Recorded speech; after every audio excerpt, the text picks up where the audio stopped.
जी वकील साहब, बहादुरगढ़ में एक तो रैंप की गलियों के अंदर रैंप इतने बने हुए हैं और साथ में उनके पत्थर भी गाड़ देते हैं और सरिये भी गाड़ देते हैं ताकि आने जाने वाले का दिक्कत हो। और गली इतनी संकरी है, ऐसी भीड़ी गलियां हैं और दूसरी गाड़ी निकल नहीं सकती, ऑटो भी नहीं निकल पाती।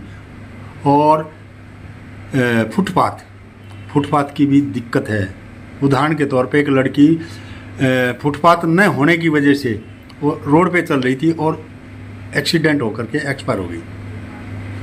पहले तो सभी बहादुरगढ़ वासियों को, मेरे वकील साथियों को, पत्रकार महोदय और शैलेंद्र भाई को मेरी राम राम।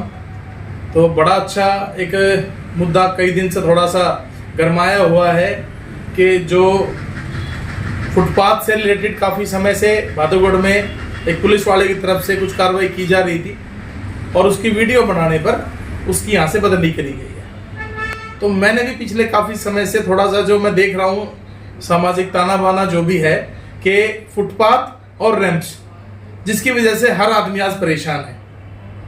मैं भी खुद भी इस परेशानी में हूँ क्योंकि गलियों में बड़ी समस्या है आज के समय।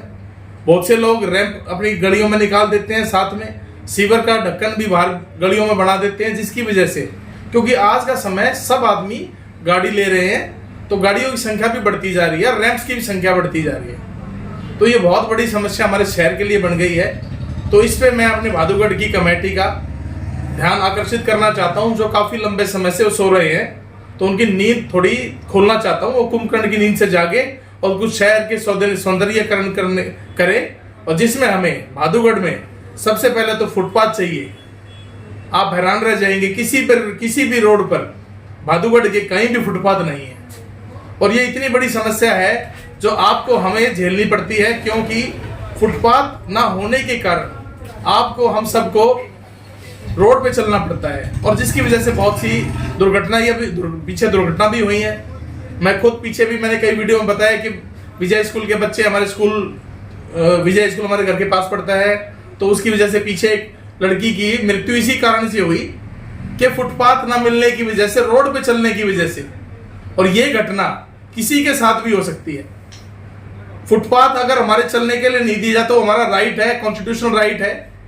There should be a specific footpath should be given जिसपे आदमी चल सके, ना कि रोड पे चले। रोड तो चलने के लिए, व्हीकल चलने के लिए होता है। तो कमेटी जाके इस चीज से सिर्फ अपनी वोट की राजनीति तक ना रुके, उससे भी आगे काम करके दिखाएं बढ़ के।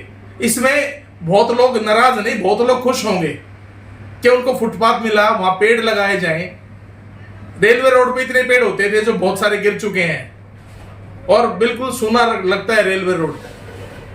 साथ में जो बहुत बड़ी समस्या रैंप्स की हो गई हमारे बहादुरगढ़ शहर में, जो लोगों को समझनी पड़ेंगी। और ये जो रैंप की वजह से परेशानियां बढ़ती जा रही हैं, आपस में लड़ाइयां, इवन इतनी छोटी छोटी चीज रैंप्स पे, नालियों पे आपस में मर्डर भी हो जाते हैं। तो ये जो चीजें हैं, हम इससे बढ़ के समाज में ऐसा सिस्टम लाना चाहिए कि रैंप जो है उनको खत्म कर रैंप छोटे बनाकर, प्रॉपर रूल्स जो कमेटी के हैं उनको फॉलो कर, और अगर कमेटी उन चीज को फॉलो नहीं करती है तो उसके खिलाफ हम आगे एक्शन अपना, चाहे हमें PIL में जाना पड़े, हाईकोर्ट जाना पड़े, हम उस चीज के लिए तैयार हैं। क्योंकि काफी समय हो गया है, मैंने भी पीछे कई बार ये मुद्दा उठाया तो कई आदमी ने बात कह दी, इससे गरीब आदमियों को नुकसान होगा अगर फुटपाथ बनता है तो मेरी तो सरकार से यही रिक्वेस्ट है, कोई आदमी बेरोजगार है तो उसके काम के लिए उसकी स्पेशल जगह बनाए। सब्जी मंडी है, फल मंडी है, या कोई जगह निर्धारित करें ताकि गरीब आदमी अफेक्ट ना हो, पर आम आदमी भी अफेक्ट ना हो। मैं ये कहना चाहूंगा। बहुत अच्छा HL सिटी में सिस्टम देखा मैंने। अशोक अहलावत जी एडवोकेट है मेरे साथ, HL सिटी के प्रधान भी हैं, बड़े भाई हैं मेरे। तो HL सिटी में प्रधान रहते हुए मैंने दिखाया, उन्होंने HL सिटी का एक दिन दौरा करवाया तो बताया हम यहाँ पे किसी का रैंप्स बनाना अलाउड करते ही नहीं है। तो इतना सुंदर लगता है शहर, और नहीं तो रैंप्स बनने की वजह से इतनी असुविधा होती है। उसका भी छोटा सा एक उदाहरण बताऊंगा आप लोगों को। मैं और एक मेरे दोस्त हैं, वो ऑफिसर हैं, तो हम दोनों गाड़ी में अपने बहादुरगढ़ से एक अपने बहुत अच्छी कॉलोनी है बस स्टैंड के पास, मॉडल टाउन से निकल रहे थे। तो वहां पर एक भाई ने सीवर बनाकर और साथ में इतने बड़े बड़े सरिया लगा रखे। गली के अंदर तो ऑथराइज ही नहीं है। अब ये चीज कौन देखेगा? हमें तो जब पता लगा जब मेरी गाड़ी गलती से उस रैंप पे, उस सीवर पे चढ़ गई और मेरी गाड़ी का टायर पंचर नहीं फट गया। और जब वहां उतर के हम लोगों से रिक्वेस्ट करी, मैं जी अगर कोई बच्चा खेलते हुए इस सीवर के सरिये पे गिर जाता है तो उसकी तो मृत्यु भी हो सकती है। अगले दिन वो मेरे से आए, उन्होंने गलती मानी, वो हटाया, बड़ा अच्छा लगा उनका भी व्यवहार मुझे। तो मेरी यही रिक्वेस्ट है सारे बहादुरगढ़ वासियों को कि रैंप की कल्चर को खत्म करें, और कमेटी से रिक्वेस्ट है कि फुटपाथ की जो सुविधा है उसको हमें दिलवाएं, क्योंकि फुटपाथ बहुत जरूरी है। आप अगर थोड़ा सा इसमें कमेटी ध्यान देगी, कोशिश करेगी कि जो भी फल फ्रूट वाले हैं उनके लिए स्पेशल जगह बनाएं, और जो दुकानदार हैं जो इनसे पैसे लेते हैं उनके खिलाफ सख्त से सख्त कार्रवाई हो कि वो ऐसे गरीब आदमियों से जो अपना लालन पोषण करते हैं। पर ये चीज बिल्कुल बर्दाश्त नहीं होगी कि हमारा फुटपाथ वो छीने, उसमें चाहे कोई दुकानदार हो। विक्रम जी, जिस प्रकार से आपने बताया सब्जी मंडी में तो इतना गंदा है कि वहाँ से हम सब्जी लेके आते हैं, बीमारियाँ खरीदने जाते हैं, सब्जी लेने नहीं जाते, वहाँ बीमारी खरीदने जाते हैं। इतना गंदगी है, उस पर क्या कहना है? भैया साहब, इस चीज पे भी आप छोटा सा आपको अपने बड़ा अच्छा मुद्दा, मेरे घर के पीछे सब्जी मंडी है। मैं एक दिन सुबह सुबह सब्जी मंडी जा रहा था तो हम लोगों की क्या सोच बन गई है, मैं वहां से निकल रहा था, एक आदमी ने गली सड़ी सब्जी रोड पे फेंक दी, जो वहां सब्जी बेचता था उसकी छींट मुझे लगी। तो ये चीज तो हमें खुद सुधारनी पड़ेगी।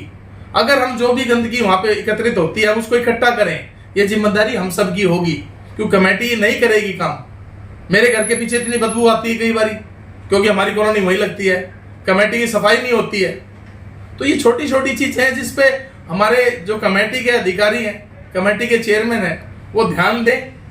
और सबसे बड़ी चीज, अगर कोई मिनिस्टर आता है तो सब्जी मंडी के बाहर कुछ नहीं लगता, रोड खाली मिलते हैं, फुटपाथ खाली मिलते हैं। पर ऐसा क्या होता है कि आम आदमी रहता है तो वो सारे आट दिए जाते हैं, वहां फल फ्रूट वाले बाहर आ जाते हैं, रोडों पे फुटपाथ पे चलने की जगह नहीं होती है, तो हमारी जान से खिलवाड़ कर रहे हैं।